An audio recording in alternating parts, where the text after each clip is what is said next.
faremo 30.000 vaccinazioni, buona parte di queste sono a domicilio e che io mi auguro anche col supporto, come è già stato, dei medici di famiglia e delle nostre USCA, e dall'altra parte ovviamente persone che verranno ai centri vaccinali.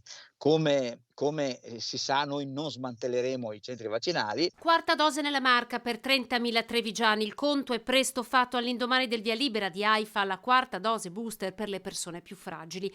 Con questo dato e l'arrivo per fine mese del siero Novavax, la campagna vaccinale ora sottotono potrebbe avere una nuova spinta. Siam passati da 50.000 vaccinazioni che facevamo al giorno, oggi alle 12, 15.000. Un dato che racconta la massiccia adesione dei trevigiani alla campagna vaccinale nella giornata, quella di oggi, che precede un anniversario importante. Il 21 febbraio di 2 anni fa, con il decesso del primo paziente Covid a Voe Euganeo, il Covid era ufficialmente entrato in Italia. Abbiamo bisogno, lo ribadisco sempre, di libertà, di tornare a fare le cose che facevamo prima della pandemia. Quindi il pensiero più felice è quello di dire: assolutamente, noi arriviamo a fare il vaccino per le persone fragili, per le persone over 65, come facciamo per l'influenza, per il Covid, in modo tale da, evitare che queste persone possano ammalarsi in modo, decisivo. Mentre per il resto della popolazione potrebbe bastare, secondo Benazzi, la terza dose per la maggior parte già ricevuta.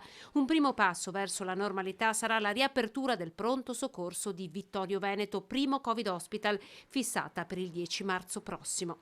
Resta il tempo per fare qualche riflessione, tanta amarezza per tutte le persone che per Covid non ci sono più nelle parole del direttore generale, ma anche una grande lezione che resterà valida per sempre. Oggi questo virus ci ha insegnato a comportarci in modo diverso, quindi attivare dei protocolli, come stiamo facendo in ospedale, mantenere le distanze e soprattutto lavarsi le mani. Poi il Covid ci ha anche insegnato ad essere più solidali tra noi.